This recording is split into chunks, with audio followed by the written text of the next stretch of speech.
A breakthrough in the Delphi double murder investigation. More than 5 years after those two young girls vanished while hiking, a man is now in custody in connection with the case. Officials scheduled to announce a major update this morning. Alex Perez is in Delphi, Indiana with the details. Good morning, Alex. Hey, good morning, George. That press conference started just a short time ago here at this church. Today is the day that so many in this community have been waiting for.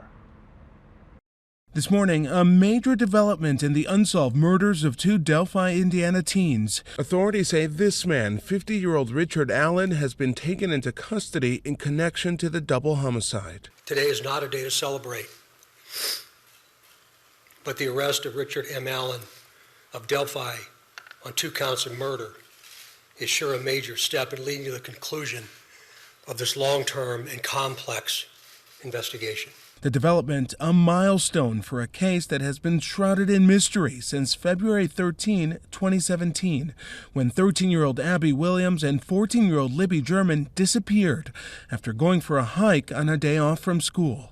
The bodies of the best friends were found the next day on Valentine's Day. We've never forgotten them. Everybody's going to keep them in their minds forever. Even with thousands of tips since the murders, their killer has been at large, despite a digital trail left by Libby capturing this grainy video on her phone. Authorities believe it shows their killer, along with this chilling recording thought to be his voice.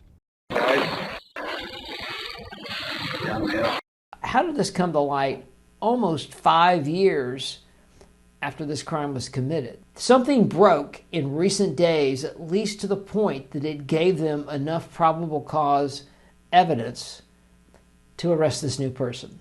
Investigators told me in the past the suspect was likely a member of the community. The difference now between now and day one is we know about you a lot.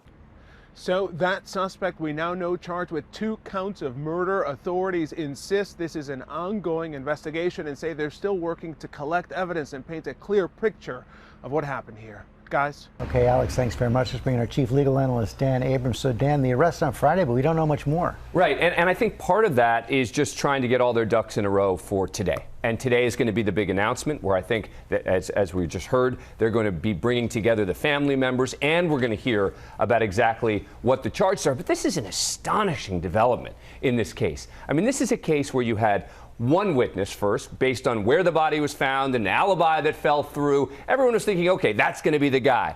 Then they move on to somebody else who may have been the last person to have had a conversation online with the girls, a potential pedophile. Okay, that also seemed like a very promising lead. It seems that's not who they're talking about either.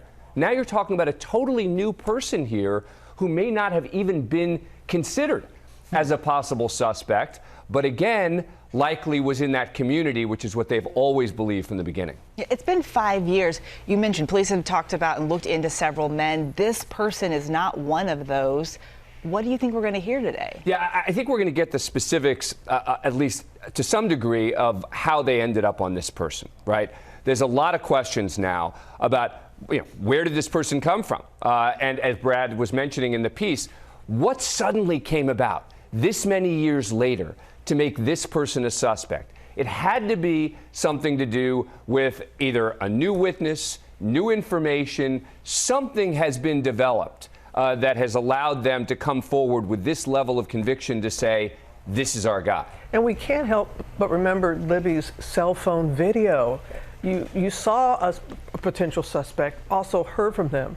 You think that, in the end, could have been very helpful? First of all, I think it's really important that you're bringing that up again, because let's not forget, this is a 12-year-old who had the wherewithal to get her camera out and take an image of this guy and audio of this guy, which has become a critical piece of evidence in this case. And I just think that we'll see exactly how important it was. It's obviously a critical piece of evidence, but it just, every time I think about Libby sitting there with her camera, getting that final moment, it gives me chills. And so, look, it's for those of us who followed this case, it's really, really good to know that there's at least some sort of conclusion expected today. For those families. Absolutely. For those 2 families. Absolutely. All right, Dan, thank you. Well, hey there, GMA fans. Robin Roberts here. Thanks for checking out our YouTube channel. Lots of great stuff here. So go on, click the subscribe button right over here to get more of awesome videos and content from GMA every day, anytime. We thank you for watching and we'll see you in the morning on GMA.